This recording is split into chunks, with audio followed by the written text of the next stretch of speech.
이렇게 갈라디아서를 하고 있는데, 갈라디아서는 사도 바울이 아플 때 병 때문에 이제 갈라디아에 머물면서 갈라디아에 복음을 전했는데, 거기서 이제 교회를 세우게 됩니다. 그 교회를 뭐 아플 때 세웠으니까 애착이 더 있는 거죠. 또 갈라디아 교회에 대한 사랑이 더 이제 클 수밖에 없습니다. 그런데 갈라디아에 거짓 교사들이 들어온 거죠.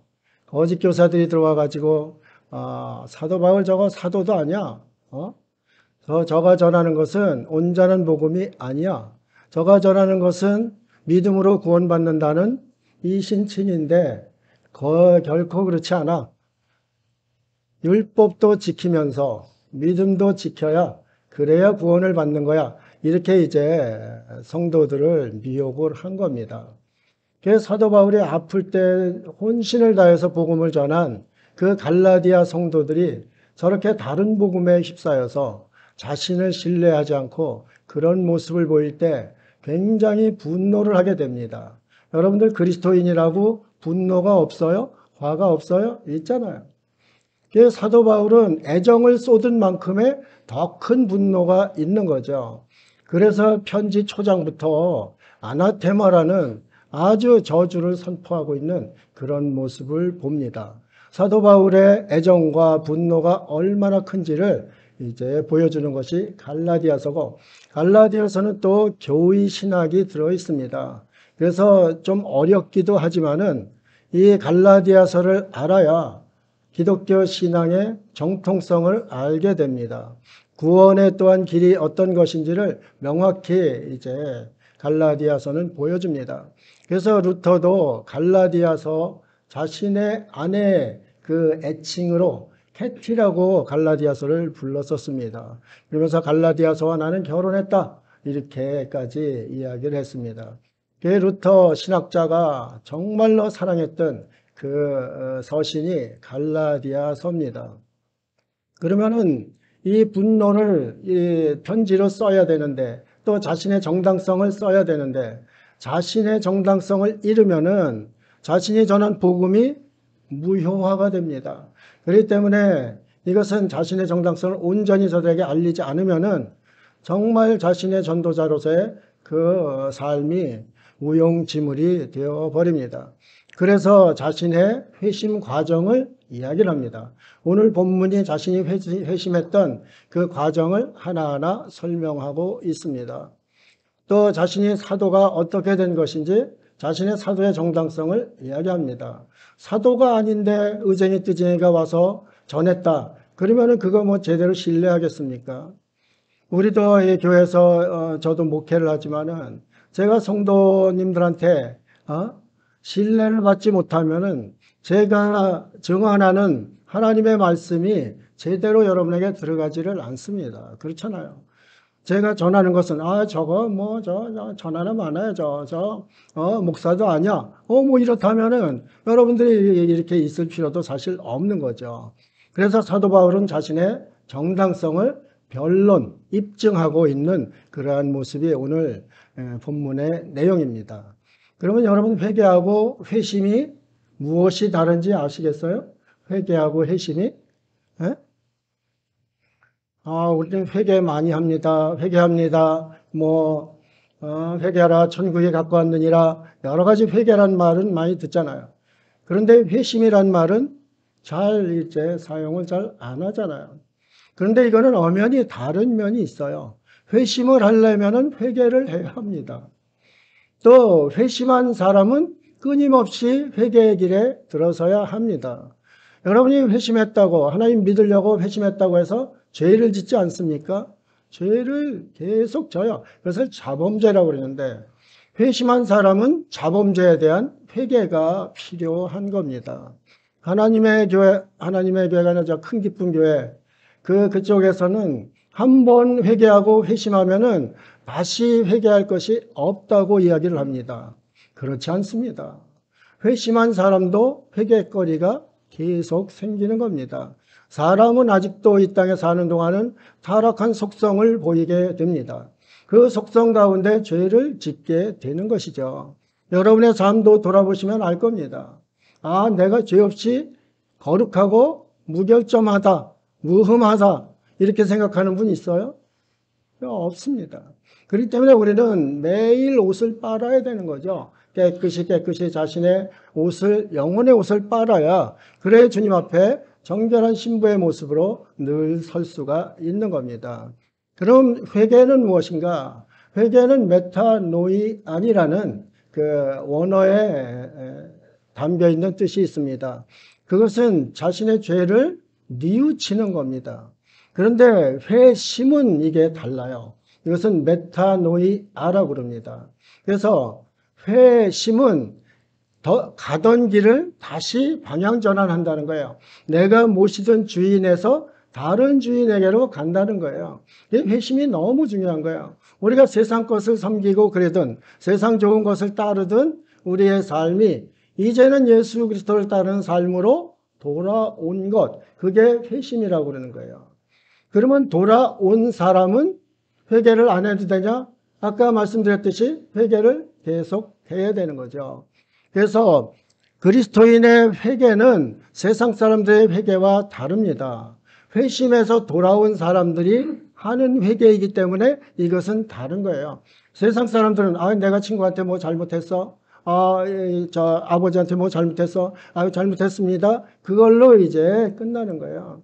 그런데 그리스도인의 회개는 깨끗이 씻는다는 의미가 있는 거죠. 그래서 세상 회개는 그것이 남아있을 수도 있어요. 그렇죠? 내가, 잘못했어. 그래도 계속 남아있고, 분을 가지고, 원한을 가지고, 원수가 되고, 그럴 수도 있습니다. 그런데 그리스도인의 회개는 예수 그리스도의 보혈로 깨끗이 씻는 거예요. 그래서 여러분이 죄의식, 자신 속에 죄의식이 너무 강해도 이게 신앙생활에 굉장한 방해가 됩니다. 하나님 앞에 회개를 했으면은 회심한 자니까 하나님이 주인이시니까 주인이 용서하면 되는 거거든요. 그 주인이 나를 용서하시기 위해서 아드님 독생자까지 십자가에 박혀 죽으시게 했거든요. 그렇기 때문에 그 피가 우리의 회개에 그 모든 것을 씻어줍니다. 그래서 우리는 늘 정결한 모습으로 주님 앞에 설 수 있는 거예요. 내가 용서를 비는데 세상에서 용서를 다 받아줍니까? 아니잖아요. 나는 눈에 흙이 들어가도 절대 용서 못해. 이런 사람들 많이 있잖아요. 그럼 끝까지 용서 못 받고 가는 겁니다. 그런데 하나님께서는 어떻게 말씀하시는가? 너희 죄가 주홍빛 같을지라도 눈과 같이 시게, 양털과 같이 끝이 이렇게 해 주신다고 했습니다. 그러면 회개하는 자에게 어떻게 하시는가? 너의 죄를 다시 기억지 않으신다고 이제 약속을 하신 겁니다. 그래서 여러분의 회개는 너무나 위대한 겁니다. 여러분이 무슨 죄를 지었든지 하나님 앞에서 회개하면은 하나님이 기억지 않으신다는 거죠. 주인이 기억지 않으신다는데 얼마나 감사한 거예요. 사도 바울이 이런 복음을 전한 거예요. 그런데 너네는 아직도 율법을 하나하나 지켜야 돼. 율법 하나 못 지키면은 거기에 대한 벌이 따르기 때문에 너네는 완전히 용서받은 것이 아니야. 이것을 거짓 교사들이 이야기한 거예요. 그렇기 때문에 사도 바울이 분노할 수밖에 없었던 거죠. 그 영혼 자신이 정말 피를 토하면서 아픈 가운데에도 복음을 전해서 그들을 살려놓았는데 그들을 다시 죽음의 구렁텅이로 죄의 사슬로 묶어놓는 그러한 모습에 크게 분노를 하는 거죠. 갈라디아 교회인들을 너무너무 사랑했기 때문에 그 분노가 더욱 컸던 것, 그것을 보게 됩니다. 그래서 이제 우리가 지난번에 했을 때에는 정말 그 분노를 이야기했는데 이제 오늘 본문에서는 그게 조금 수그러졌습니다. 왜 그렇습니까? 그 성도들은 사도 바울의 원수가 아니에요. 사도 바울 마음을 아프게 하고 거짓 교사들에게 잠시 휩쓸렸을 뿐이지만은 그들이 형제라 이 말씀입니다. 그들은 그냥 내칠 수 있는 그런 존재가 아니에요. 그래서 사랑하는 마음으로 그들을 호칭하고 있습니다. 오늘 본문을 이제 한번 보도록 하겠습니다. 11절, 12절입니다. 형제들아, 여기 형제들아 그린 것은 아델포스라는 그 단어인데 형제들아 하는 것은 아주 사랑스러운 친근한 그 사람들에게 이렇게 부르는 호칭이에요. 그러면 막 뭐 이러면 저주받겠다 뭐 했다 막 분을 내다가 이렇게 이제 톤을 죽이는 겁니다. 저도 목회를 하다 보니까 속에서 뭐 혈기 올라올 때도 있잖아요. 혈기 올라오는데 그것을 끝까지 가면은 교회 무너집니다. 망칩니다. 그렇죠? 그런데 이렇게 혈기가 올라가더라도 주님을 생각하는 거죠. 전도자 사도 바울도 그런 겁니다. 아, 내가 좀 심하게 했구나. 이제는 저들을 보듬어야지. 이런 생각을 하고서 형제들아 아주 따뜻한 그 음성으로 이제 이야기를 해주고 있습니다. 내가 너희에게 알게 하노니 내가 전한 복음은 사람의 뜻을 따라 된 것이 아니라 이는 내가 사람에게서 받은 것도 아니요 오직 예수부터의 계시로 말미암은 것이라 그랬습니다. 사람에게 받은 것은 그것은 복음이 아닙니다. 아무리 좋은 도덕적 성인군자가 하는 이야기라도 해도 그것은 복음이 아닙니다. 내가 전한 것, 사도 바울이 전한 복음은 예수는 그리스도시다. 그것을 전한 겁니다. 예수는 십자가에 우리의 죄를 대속하시고 부활하신 그분이 구세주다, 메시아다. 이것을 전하고 온 거예요. 이것이 사람의 생각으로 했다면 그것이 복음이 아니라는 거죠. 그런데 무엇을 했나? 하나님으로부터 받은 계시라고 했습니다. 계시는 아포칼립시스예요. 그러면 요한계시록도 아포칼립시스입니다. 그 제목이. 그럼 아포칼립시스가 뭔가? 그것은 덮개를 열어 보여주다는 뜻입니다. 그러니까 비밀스러웠던 것을 열어서 이렇게 환히 드러내 보여준다는 거예요. 사도 바울이 알지 못했던 덮개, 복음의 덮개를 하나님께서 열어서 보여주셨다는 거죠. 하나님께서 열어 보여주셨으니까 사도 바울은 명확히 하나님께 직접 받은 그 복음을 직접 열어 보여주셨으니까 그 받은 복음을 너희에게 전한 것이다. 이 사도에 대한 정당성을 이야기하고 있는 거예요. 너희에게 알게 하노니 너희가 모르니까 이렇게 얘기를 하는 거지. 알면은 그렇지 않다. 이것은 하나님께로 받은 직접 받은 계시를 통한 복음이다. 사도의 정당성을 그대로 이제 이야기하고 있습니다. 13절, 14절에는 그래서 자신의 회심 전에 비포와 애프터를 이야기하고 있습니다. 자신의 회심 전에는 어떤 사람이었는가? 여러분들 교회에서 간증 많이 들어보셨잖아요. 아, 저는 뭐 술고래였어, 마약 중독자였어. 그런데 주님 예수님을 영접하고 나서 정말 개과천선했어. 나 사람이 확 달라졌어. 이렇게 이야기를 합니다. 이렇게 간증 많이 하잖아요. 사도 바울도 자신을 입증해야 되기 때문에 자신의 과거를 이야기하고 싶지 않아도 이야기를 하는 거예요. 그런데 비포와 애프터가 전혀 다르지 않다. 열매를 보고 안다고 그랬잖아요. 예수님께서 6장에서 이제 마태복음 6장에서 말씀하셨습니다. 그들의 열매를 보고 자신의 비포와 애프터를 안다는 거죠. 여러분이 회심 전에 어떤 삶을 살았는지 한번 잘 생각해 보시고 물론 모태신앙들은 조금 다를 거예요. 그런데 회심 후에 나는 또 어떻게 살았는가? 그러면 회심 후에 나는 복음의 열매를 어느 정도 맺혀 있는가? 그리스도의 향기가 얼마나 나타나고 있는가? 이것을 돌아보는 계기가 되어야 합니다. 아니 나는 회심을 해서 완전히 주인을 바꿔서 돌아왔는데 주인 바꿔서 돌아온 그 열매가 하나도 없다. 그러면 이게 큰 문제가 되는 거죠. 사도 바울은 그렇지 않다고 얘기를 하는 거예요. 나는 비포 애프터가 확실하다. 그것을 이제 갈라디아 성도들에게 전하고 있는 겁니다. 13절 14절입니다. 내가 이전에 비포죠. 유대교에 있을 때 행한 일을 너희가 들었거니와 하나님의 교회를 심히 박해하여 멸하고 하나님의 교회는 여러분의 교회가 아닙니다. 장로님의 교회가 아닙니다. 목사님의 교회가 아닙니다. 교회는 하나님의 교회입니다. 그런데 감히 사도 바울이 하나님의 교회를 박해했다는 거죠. 자신은 하나님께서 계시를 덮게 열어 보여주기 전에는 몰랐기 때문에 이게 사람들이 모여서 이단 짓거리 하고 있구나 그렇게 생각하고 있었던 거죠. 그래서 박해를 했다는 거예요. 나는 이전에 그런 사람이었다. 이것을 이야기해주고 있는 거예요. 심히 박해하여 멸하고 내가 내 동족 중 여러 영갑자보다 유대교를 지나치게 믿어 내 조상의 전통에 대하여 더욱 열심히 있었으나, 이 유대인들 가운데 이 당시에는 열심당이라는 게 있었어요. 신학자들은 사도 바울이 열심당 출신 아닌가 이렇게 얘기를 합니다. 이 오늘 본문에서 보면은 그럴 수도 있겠다 그런 이제 생각을 합니다. 열심당은 칼을 가지고 다녀요. 그래서 상대가 정말 율법에 어긋난다든가 자신이 믿는 유대교에서 벗어나면은 죽이는 거예요. 유대교를 대항하는 사람들은 칼로 찌르는 거예요. 이런 정도로 열심히 있는 사람들이 열심당원들이에요. 사도 바울은 여러 영갑자, 자신의 또래보다 정말 특심하게 유대교를 믿었다는 거죠. 나는 그리스도인들을 잔멸하려고 유대교 열심 믿은 것 여러분이 다 아실 거다. 이런 식이잖아요. 정말 유대교 열성 당원들은, 교인들은 말도 못하게 강합니다. 요새 이스라엘 전쟁 보시잖아요. 이스라엘은 이방인들을 개로 여깁니다. 개같이 합니다. 그들 이방인들의 죽음을 전혀 눈 하나 깜짝하지 않습니다.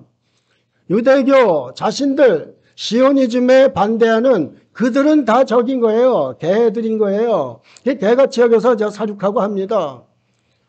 이 열심당원들이 그런 거예요. 그리스도를 전하니까, 자신들이 십자가에 박아 죽인 예수를 전하니까 가만히 있질 않는 거죠. 저놈들, 이단놈들 저건 죽여버려야 된다. 칼 가지고 다니고 이제 그렇게 하니까. 그래서 완전히 씨를 말리고자 하는 사람들이 이 사람들이에요. 그렇기 때문에 거기에 내가 속했고 거기에서 앞장섰던 사람이다. 그 이야기를 하고 있는 거예요. 그러니까 얼마나 그리스도교 쪽에서는 이 사람들이 바울이 얼마나 믿고 얼마나 두려운 존재였겠어요. 그런 존재였다. 비포 예수님 믿기 전에는 내가 그런 존재였다. 이것을 이야기하고 있는 겁니다. 이게 뭐든지 지나치고 이런 것은 과하면은 진짜 과유불급이라고 이게 큰 문제가 됩니다. 그런데 이 과한 열성을 하나님께서 쓰신 거예요. 그렇잖아요. 사도 바울이 이런 열정이 없었으면은 복음을 전하는데, 아니 40에 하나 가만매를 5번 맞고 태장으로 맞고 돌로 맞아서 죽었다고 구렁텅이에 던짐 받고 이런 일이 있으면서 또 그 자리에 가잖아요. 가서 복음을 전하잖아요. 이런 열정이 있었기 때문에 하나님께서 이를 택하신 거예요. 택해서 이 사람은 복음을 위해서, 이방인의 복음을 전하기 위해서 나의 택한 그릇이라고 예수님께서 말씀까지 하셨어요. 여러분이 예수님 믿기 전에 정말 개망난이었으면은, 그러면은 하나님께서 그것을 통해서 애프터에서는 그것을 유익하게 선으로 바꿔서 쓰시는 거예요. 여러분이 이전에 어떻게 했든지 그거는 크게 중요치 않아요. 하나님께서 그것을 통해서 어떻게 쓰시냐가 중요한 거예요. 여러분이 이전 것에서 어떻게 지금 쓰임을 받고 있는지 잘 생각을 해보셔야 됩니다. 이전의 삶 가운데, 저도 이 말씀 준비하면서 저의 이전의 삶을 쭉 돌아보았습니다. 어메이징 그레스예요. 놀라운 은혜입니다. 이전 삶하고 20살 이전의 삶하고 20살 이후의 삶하고 비교할 수 없는 놀라운 은혜가 있다, 이 말씀입니다. 왜 은혜라고 합니까? 이전의 삶 그대로 갔으면 멸망길로 치달았을까요? 멸망의 고속도로로 막 달려갔을 겁니다. 어디 부대쳐서 갔겠죠. 그런데 하나님께서는 거기서 회심을 시킨 거죠. 돌아가지고 이제 주인에게로 돌아오는 거예요. 우리를 창조하신 그분 주인에게로 회심한 거죠. 그러니까 그 주인께서 이제는 책임을 지시는 거예요. 여러분이 여러분의 삶을 책임지는 것이 아니라 여러분이 회심해서 주인께로 돌아왔을 때 그 주인이 여러분을 책임지시는 거예요. 그렇기 때문에 우리 속에 평안이 있을 수밖에 없어요. 내가 나의 삶을 개척하고 나의 삶을 걸어간다고 생각해 보세요. 가시와 엉겅퀴 있는 세상에서 내가 내 힘으로 어떻게 살아요? 하나님께서 호흡 한순간이라도 주시지 않으면 어떻게 사냐, 이 말씀입니다. 하나님께서 나의 상황을, 나의 일용할 양식을 주지 않으면은 내 이 땅에서 어떻게 삽니까? 그런데 주인께서 공중나는 새도 먹이시고 들의 백합화도 입히시는 그분께서 우리의 주인 되셔서 우리를 지켜주시는 거예요. 그렇기 때문에 우리는 주님 앞에서 평안할 수밖에 없어요. 그분은 사단이 아니시거든요. 그분은 평강의 왕이신 거거든요. 평강의 왕이 나의 주인이니까 내 속에는 평안이 있는 거죠. 우리 찬양 속에 평안의 찬양이 얼마나 많아요. 그 평안을 노래한 거예요. 주님 안에 있을 때 나의 평안이 어떤 것인가? 그것을 노래한 거예요. 여러분이 그런 은혜를 받고 사는 그런 분이라 이 말씀입니다. 사도 바울의 삶도 어두움에 덥게 가려졌던 이전의 삶에서 환히 드러나는 예수 그리스도의 빛 가운데 들어와서 그 빛 가운데에서 살았던 그 삶을 갈라디아인들에게, 교회들에게 소개를 하고 있고 자신을 그로 말미암아 입증을 이제 하고 있는 거예요. 사도행전 8장 3절에 말씀합니다. 사울이 교회를 전멸할새 각 집에 들어가 남녀를 끌어다가 옥에 넘기니라 그랬습니다. 사도 바울이 스테반 죽이는데 인정하고 막기장 그 선동하고 그랬던 사람 아니에요. 남녀 끌어다가 그리스도인들은 이게 싹을 잘라야 된다 이런 생각을 하는 거죠. 여기 전멸하다는 이 뜻이 아주 무서운 거예요. 모두 사라지게 하다. 완전히 그냥 잔인하게 뭉개버리다 이런 뜻이에요. 네? 예수님 믿고 그리스도의 십자가 그 구원을 전하는, 그 복음을 전하는 자를 완전히 뭉개버리겠다. 그런 뜻입니다. 잔멸한다는 거. 씨도 안 남기겠다. 그게 뜻입니다. 사도 바울이 그런 사람이었다는 거죠. 나중에 자신이 고백하지 않습니까? 나는 죄인 중에 괴수라. 이렇게 이야기하셨습니까? 수많은 그리스도인의 피눈물을 흘리게 하고 수많은 그리스도인들을 옥에 가뒀던 예수 그리스도 복음을 받았다는 그 이유로 그 믿음 안에서 하나님을 찬양한다는 그 이유로 모두 남녀 물분하고 옥에 가둬버리는 그러한 일을 내가 비포에 했다. 이전에 했다. 그 이야기를 이제 하고 있는 거예요. 여러분 사도 바울만큼이야 나쁜 짓 한 분은 없을 거예요. 그렇잖아요? 저 이단들 우리 사회도 이단 많잖아요. 저 이단들 잡아다 옥에 다 집어쳐놓고 돌에 죽이는데 거기에 정당하다고 인정해주고 그러지 않잖아요. 사도 바울은 그랬다는 거죠. 내 이전의 삶은 그랬다. 갈라디아 교회에서 그러면 이 소리를 듣고 어떻게 생각하겠어? 저분의 비포가 그랬구나. 저분의 삶이 그랬구나. 이런 설득력을 이제 받게 되는 것이죠. 사도 바울이 이렇게 강력하게 이야기를 이제 하고 있는 거예요. 회심의 과정까지 이제 경위까지 또 15절, 16절에서 설명합니다. 그러나 내 어머니의 태로부터 나를 택정하시고 에베소서에 보면 창세전에 나를 택정하시고 창세전에 구원받을 자로 택정하시고 그 다음에 여기에서는 오늘 본문에서는 내 어머니의 태로부터 나를 택정하시고 그랬습니다. 그러면은 나는 태어나기 전부터 사도다 이 말씀입니다. 태어나서 배워서 예수님 따라다녀서 그런 사도가 아니라 나는 하나님께서 어머니 뱃속부터 내가 태어나기 전부터 나를 사도로 택하셨다. 그것을 주장을 하는 거예요. 얼마나 속에서 답답하면은 이런 이제 이야기를 성도들에게 하겠어요. 정말 그 마음에 타는 그 아픔과 그러한 것을 가지고 토해내는 심정으로 이렇게 이야기를 하고 있는 거예요. 그래서 또 그의 은혜로 나를 부르시니가 그의 아들을 이방에 전하기 위하여 그를 내 속에 나타내시기를 기뻐하셨을 때 내가 곧 혈육과 의논하지 아니하고 그의 아들을 이방에 전하기 위하여 그러면 복음이 뭐라고요? 복음이 뭐예요? 그의 아들을 전하는 거라고 그랬잖아요. 복음은 메시아 예수 그리스도예요.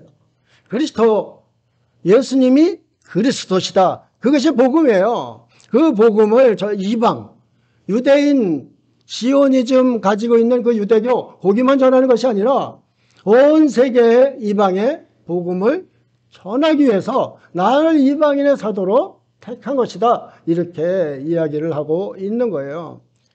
나는 어머니 뱃속부터 택했다. 더 할 말 있어요? 사람으로부터 한 것이 아니다. 하나님께서 직접 덮개를 열어서 우리에게 보여주셨다. 나에게 보여주시고 그것을 계시로 나에게 보여주고 나를 그것을 전하게 하셨다. 이것을 이야기하는 거예요. 더 확실한 그러한 자신의 입증이 있을 수가 없는 거죠. 이렇게 이야기를 하고 있는 거예요. 그를 내 속에 나타내시기를 기뻐하셨을 때에 사도 바울이 이제 회심해서 돌아와서 그 기쁨을 하나님께서 느끼고 계실 때에 얼마나 기쁘겠어요. 사도 바울은 하나님께서 모태에서부터 택한 사람인데 아니 오히려 그리스도의 복음을 박해하는 성도들을 박해하는 그런 일을 하고 싸다니는데 다시 주인에게로 돌아왔으니까 얼마나 기쁘겠어요. 하나님께서 그 하나님과의 자신과의 기쁨이 있어야 되는 거예요. 여러분 회심했을 때 첫 번에 한번 생각을 해보세요. 주님과 나와의 관계가 얼마나 뜨거운 사랑 관계에 있는지 그 기쁨이 하나님도 기뻐하시지만은 나도 기뻐하는 거죠. 그것을 아는 거예요. 회심자는 아는 거예요. 사도 바울이 그것을 깨달았을 때 내 혈육하고도 의논하지 않았다고 그랬습니다. 혈육하고 의논하지 않았다는 것은 이 유대교 열심 있는 이러한 집안 가문에서 이 가문에서 그리스도인으로 회심했다고 하면은 그 종교를 바꿨다고 하는 얘기 아니에요. 그러면은 이게 복음의 방해가 됩니다. 복음의 방해가 되니까 이것에 대해서 알리지도 않은 상태에서 이제 아라비아로 가고 이런 일을 하게 된 겁니다. 그렇기 때문에 내 가족에 도움받은 것도 아니고 가족의 뭐든 다른 것을 의지한 것도 아니고 오로지 하나님 앞에서 나는 사명을 위해서 그 길을 간 것이다. 이렇게 이제 이야기하고 있는 거예요. 마태복음 10장 36절에 이런 말씀도 있습니다. 사람의 원수가 자기 집안 식구리라 그랬습니다. 여러분 식구, 오늘 제가 그 사랑방 이야기에 가족이라는 걸 썼는데 가족이라고 자신을 다 돕는 자라 생각하면 큰 오산입니다. 이제 그 요한계시록에 보면은 끝날에는 가족들이 어머니가 며느리가 가족들이 자신을 죽는데 내어주는 그러한 시대가 오는 겁니다. 영적인 싸움도 그렇습니다. 한 가족에서 영적인 싸움을 할 때에는 이게 도움자보다 방해꾼이 될 확률이 많습니다. 저도 회심하고 난 다음에는 가족들이 그래 너 잘했다. 회심 잘했다. 너 신학교 가라. 이렇게 하신 게 아니거든요. 그렇잖아요. 그러니까 사도 바울은 그런 것을 아예 배제한 상태에서 하나님과의 독대를 택했던 그 모습을 자신이 이야기하고 있는 겁니다. 이 참 사도 바울의 결심과 결정은 하나님의 사명자라는 우리들이 온전히 받아서 본받아야 할 그러한 모습이기도 합니다. 17절에 그 모범된 행실이 나옵니다. 회심자는 모범된 행실, 착한 행실을 가지고 있어야 됩니다. 여러분 비포에는 악하였다 하더라도 애프터에는 착한 행실을 보여줘야 됩니다. 그 열매로 아는 것이기 때문입니다. 기독교가 왜 욕을 먹습니까? 비포 애프터가 똑같아요. 거룩한 길 가는 사람하고 세상 길 가는 사람하고 다르질 않아요. 그러니까 욕을 먹는 거예요. 세상에서는 거룩한 하나님의 백성, 인정은 안 한다 하더라도 하나님의 백성들은 이렇게 살겠다는 기대 심리가 있어요. 우리와는 좀 다르게 살겠지. 사랑을 얘기하니까 저 사람들 속에는 사랑이 많겠지. 이런 그 기대 심리를 갖고 있는데 그 기대 심리가 무너지니까 안티 기독교가 돼버리는 거예요. 저것들 저 교회 다닌다고 하면서 저거 사기치고 교회 다닌다고 하면서 간음하고 다니고 별의별 짓 똑같이 우리하고 똑같이 하는데 다른 게 있나? 자신들의 기대치가 무너지니까 더 싸납게 덤비는 거예요. 더 싸납게 교회를 이제 비방하고 욕하게 되는 거예요. 이전과 이후가 다르다면은 결코 그런 일이 없는 거예요. 우리 선진들은 그렇지 않았던 것을 우리는 너무 잘 알고 있습니다. 그분들은 정말 해를 손해를 당해도 눈물 흘리면서 하나님 재단에 섰고 자신은 부족한데도 남을 돕는데 또 앞서 나가고 질병으로 전염병이 휩쓸 때 그 전염병을 치료하러 아무도 못 나가고 두려워할 때 그리스도인들이 나가서 그를 치료한 그러한 우리의 역사가 있지 않습니까? 그렇기 때문에 우리 대한민국의 기독교는 폭발적으로 일어난 거예요. 그런데 지금은 그러한 정신을 많이 잃어버렸다는 거죠. 그래서 다르지 않은 모습, 그것 때문에 그대의 기대치를 충족시켜주지 못하기 때문에 기독교가 이렇게 비방을 받는 모습, 얼마나 안타까운지 모릅니다. 사도 바울은 자신 이전과 이후가 너무 이제 다르고 선한 열매를 맺히고 있다. 그것을 보여주고 있습니다. 17절입니다. 또 나보다 먼저 사도된 자들을 만나려고 예루살렘으로 가지 아니하고 아라비아로 갔다가 다시 다메섹으로 돌아갔노라 그랬습니다.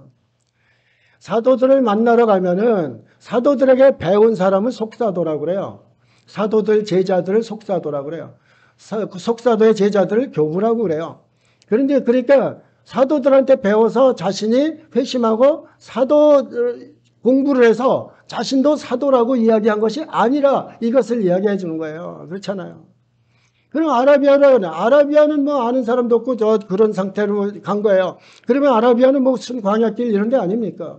사도 바울이 왜 아라비아로 갔겠어요? 자신의 사명의 중함을 아는 거죠. 이 사명을 어떻게 해결해야 되는가? 사도 바울이 회심할 때 어떻게 했습니까? 다메섹에서 예수님의 빛을 보고서 눈이 앞에 가리고 그런 상태에서 주여 누구십니까? 이렇게 물었어요. 주여 누구십니까? 사도 바울은 덮개를 열어 보여주지 않은 상태에서 주님이 누군지 모르는 거예요. 주여 누구십니까? 나는 내가 박해하는 예수라. 열어 보여주셨어요. 보여주신 후에 그 보여주신 게 뭐예요? 너 이방인에 내가 사도로 너를 택했다. 이렇게 하니까 소명을 받은 거 아니에요. 그 소명받은 자로서의 대답한 것이 무엇인가? 그러면 제가 무엇을 해야 합니까? 이렇게 이야기를 한 거예요. 그러면 제가 무엇을 해야 합니까?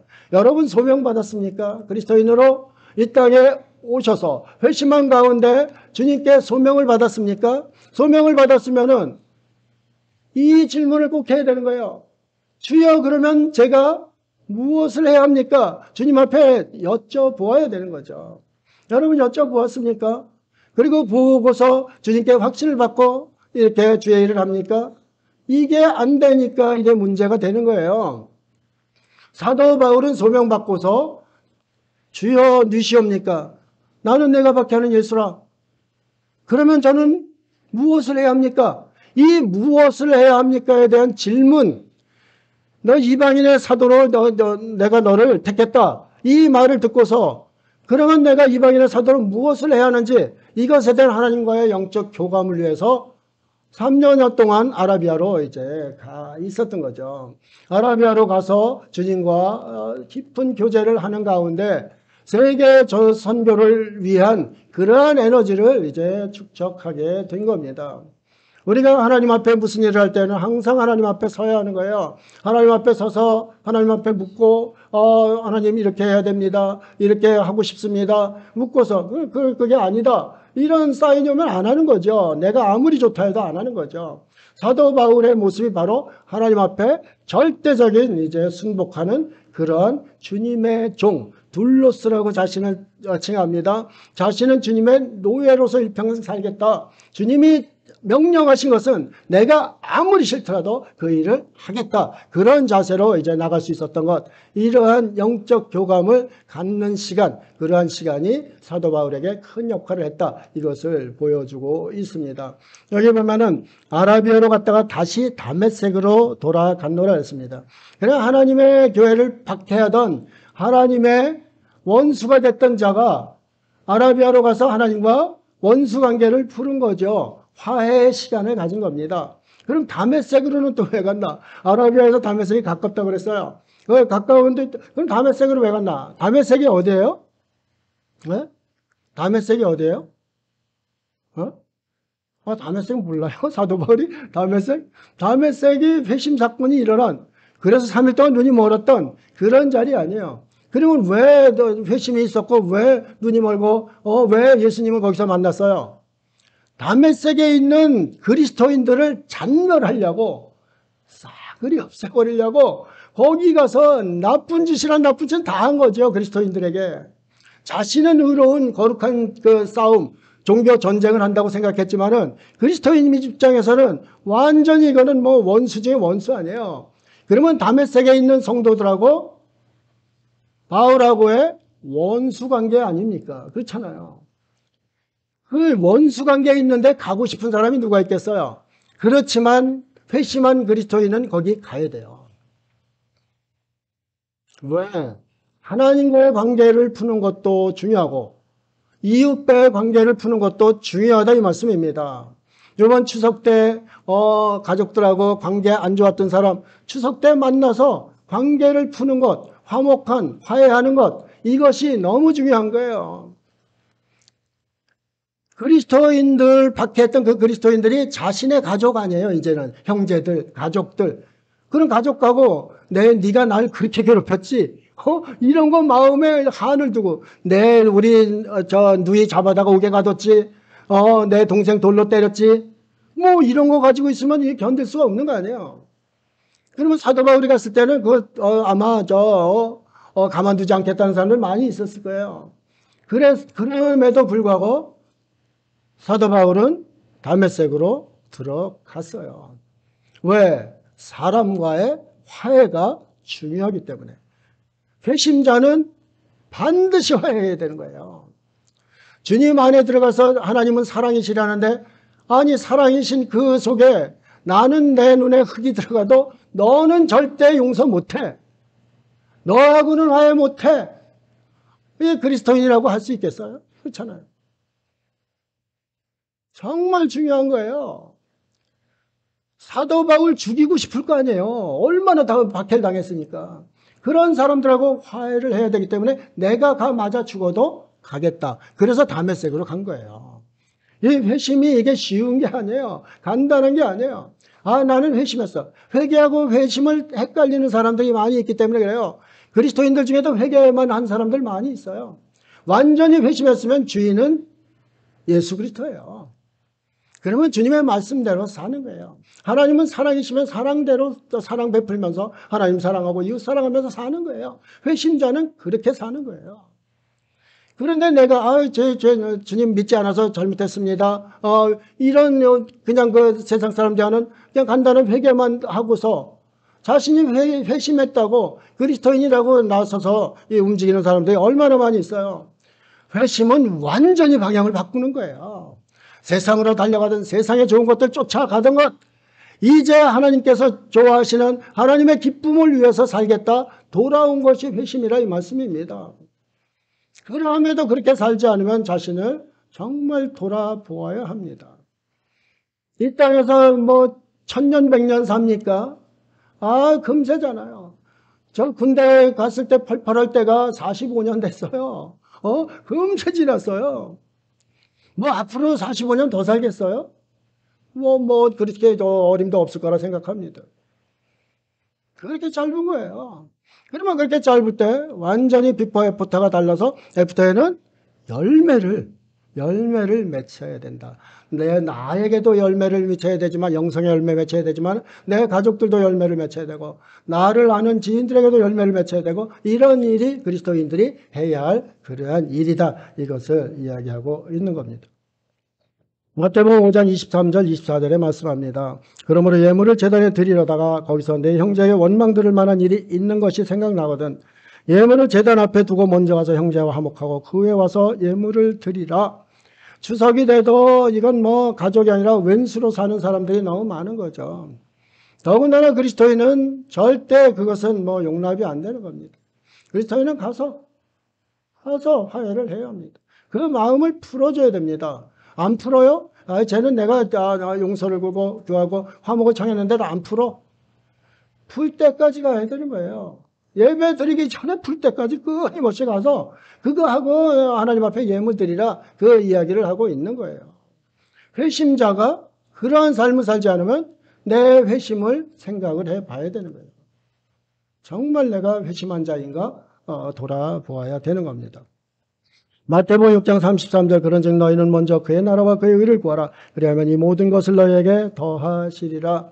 사람의 생각으로 하나님의 일을 하면 안 됩니다. 하나님 먼저 하나님의 의를 구합니다. 하나님의 의가 뭐예요? 뜻이에요. 하나님의 뜻을 먼저 구합니다. 구하면은 하나님께서 너의 갈 길, 너의 행함, 이 모든 것을 더해 주신다. 이렇게 이제 약속하시는 거예요. 하나님의 일은 사람이 때로 사람이 생각해서 그렇게 하는 것이 아니라 이것을 이제 보여주고 있는 겁니다. 참 우리가 이거 주보에도 넣어놨지만 너무나 귀한 말씀입니다. 먼저 하나님의 뜻을 구하는 사람이, 아니 우리가 하나님을 주인으로 삼았는데 내가 내 뜻대로 하나님 따라오시오, 주인 따라오시오 그래야 되겠습니까? 아니잖아요. 우리 주인님은 하나님이시니까 하나님의 뜻을 제가 따르겠습니다. 하나님 어찌하면 좋겠습니까? 주여 무엇을 하면 되겠습니까? 이렇게 주님 앞에 묻고 겸손히 그 말씀 듣고 그 말씀대로 행하는 것, 그것이 그리스도인의 모습이라 이 말씀입니다. 이제 결자 해제, 알리바이를 다 이야기한 그러한 사도 바울의 그 결자 해제의 모습을 봅니다. 18절 20절입니다. 그 3년 만에 내가 게바를 방문하려고 예루살렘에 올라가서 그와 함께 15일을 머무는 동안 주의 형제 야고보 외에 다른 사도들을 보지 못하였노라. 보라, 내가 너에게 쓰는 것은 하나님 앞에서 거짓말이 아니로다 그랬습니다. 게바와 15일, 게바는 베드로죠. 게바와 15일 동안 이렇게 있었는데도 다른 사람들을 만나보지 않았다는 거죠. 야고보는 예수님의 동생이에요. 예수님의 동생은 나중에 기둥같이, 예루살렘 교회의 기둥같이 여기는 온전한 지도자였어요. 예루살렘 공회의 수장도 이제 됐었고요. 그런데 그 게바를, 베드로를 만났으니까 뭐 야고보도 이제 그렇게 만났겠죠. 야고보는 예수님을 자신의 형님인데도 믿지 않았었어요. 믿지 않고 미쳤다고 그랬었어요. 아니 동네 어부들, 친구들, 젊은이들 데려다가 복음 전한다고 이끌고 저리 끌고 다니고, 일 잘하는 사람들, 청년들 끌고 다니고, 저거 미친 거 아니야? 이렇게 했던 사람이 야고보예요. 그런 사람이 예수님의 부활을 체험하고 나서 완전히 하나님 앞에 모든 것을 헌신하고 순교까지 했던 사람이에요. 그런데 이때는 모든 제자들 다 만날 수도 있었는데 그 제자들이 피했는지, 아니면은 사도 바울이 정치를 하지 않기 때문에 오로지 하나님만 보고 있었기 때문에 이 두 사람만 만나고 왔는지 그것은 뭐 정확치 않습니다. 그렇지만은 사도 바울이 예수님의 제자들과 교류한 것, 그것을 이야기하고 있는 거예요. 그러면은 사도로서 온전히 예루살렘 교회 지도자, 또 베드로는 예수님의 그래도 가장 대표적인 그 제자라고 생각할 수 있는 거 아니에요? 그런 사람들하고 이제 교류를 한 그러한 삶을 이제 이야기하고 있는 거예요. 그래서 갈라디아 교인들이 그랬구나 이렇게 이해할 정도로 이제 지금까지 얘기했던 것을 온전히 릴렉스하게 이렇게 풀어주는 모습을 보이고 있는 거예요. 그 결과, 사도 바울이 회심한 결과 어떠한 일이 일어났는가, 여러분이 회심한 결과 어떠한 일이 일어났는가 생각하면서 21절 24절 보겠습니다. 그 후에 내가 수리아와 길리기아 지방에 이르렀으나 그리스도 안에 있는 유대의 교회들이 나를 얼굴로는 알지 못하고 다만 우리를 박해하던 자가 전에 멸하려던 그 믿음을 전한 다음을 듣고 나로 말미암아 하나님께 영광을 돌리니라. 여러분이 회심하고 여러분이 열매가 무엇인가, 하나님께 영광 돌리는 삶을 살았는가 자신을 돌아보면 됩니다. 하나님께 영광 돌리는 삶을 비포에는 못 살았는데 애프터에는 살았는가, 그것이 열매라는 거죠. 사도 바울이 전에는 자신들을 박해하던 자였는데 그들이 자신들이 믿는 그 예수님을 증거하는 그 증거자로 왔다는 거죠. 그렇기 때문에 하나님께서 기뻐하는 거죠. 돌아오면은, 회심하면은 하늘나라에서는 잔치가 벌어지는 겁니다. 그리스도인들을 박해하던 자가 돌아오면은 그리스도인들 안에서 잔치가 벌어지는 거죠. 이런 모습으로 하나님께 영광을 돌리는 거예요. 여러분의 회심은 하나님 나라의 잔치가 벌어지는 모습이다. 이것을 이제 볼 수가 있는 겁니다. 우리 형제들에 대해서 로마서 9장 3절 한번 보겠습니다. 나의 형제 곧 고륙의 친척을 위하여 내 자신이 저주를 받아 그리스도에게서 끊어질지라도 원하는 바로다. 이렇게 말씀하고 있습니다. 추석이라서 우리가 가족들 많이 생각하고 내가 회심해서 우리 가족들 어떻게 했는가. 사랑방 이야기에 제가 썼지 않습니까? 우리 가족들 여기 모여서 우리 성도님들 숫자 거의 되는 그런 가족들이 모여서 예배를 드렸습니다. 믿지 않는 사람들이 70%입니다. 그것을 보면서 예배를 드리고 복음을 전하는데 정말 망감이 교체를 하는 거예요. 내 고륙지친들이 하나님을 믿지 않는 이러한 자리에서 정말 그 안타까움을 견딜 수가 없어요. 형이 목사인데도 안 믿는 거죠. 야고보가 예수님을 형인데도 믿지 않고 미쳤다고 했듯이 제가 형인데도 안 믿는 거죠. 그래서 제가 생각할 때 내가 이들에게 그리스도의 향기를 잘 보여주질 못했구나. 정말 저들이 감동하고 그러면은 삐들어 이렇게 오지 않았겠는가. 물론 그렇지 않을 수도 있지만은 그런 생각이 저한테 이제 들어오는 거예요. 고륙지친들을 믿지 않는 고륙지친들을 생각하면은 견딜 수가 없어요. 그런데 그런 기회라도 복음을 전할 수 있는 기회라도 오는 것이 저는 무한 감사를 드렸어요. 그래 나중에 이 복음을 통해서 열매가 맺혀지면은 그보다 더 기쁨이 없는 거죠. 사도 바울은 그런 자세로 고륙지친들에게도 이래 복음을 전하는 그러한 모습. 이후에 회심한 이후에 고륙지친을 생각하는 그 모습, 그것을 자신이 이렇게 표현을 한 거예요. 마태복음 5장 16절 이같이 너희 빛이 사람 앞에 빛이 가요 그들로 너희 착한 행실을 보고 하늘에 계신 너희 아버지께 영광을 돌리게 하라 그랬습니다. 여러분 회심한 여러분의 빛이 사도 바울과 같이 정말 어둠 속에 빛이 되고 차가운 곳에 따뜻함이 되고 절망스러운 곳에 희망을 주는 그러한 복된 삶 되시기를 주 예수님 이름으로 축복합니다. 기도하겠습니다. 사랑의 하나님 아버지, 회심자라고 자랑만 하고 다녔습니다. 나는 그리스도인이라고 뻔뻔한 모습으로 이야기할 때도 많았습니다. 열매는 없으면서 쭉정이 가지고 겉껍데기만 가지고 이야기할 때가 얼마나 많이 있었습니까? 하나님 아버지, 우리의 이전 모든 것들을 회개합니다. 다시금 돌이켜 주님 앞에 서서 빛과 소금의 역할 온전히 할 수 있도록 주님 인도하여 주옵소서. 회심자가 이전과 이후가 다르지 않다면 무슨 회심을 한 것입니까? 하나님 아버지 진정한 회심자 참 그리스도인의 삶을 살아갈 수 있도록 은혜를 베풀어 주옵소서. 감사드리며 예수님 이름으로 기도드립니다. 아멘.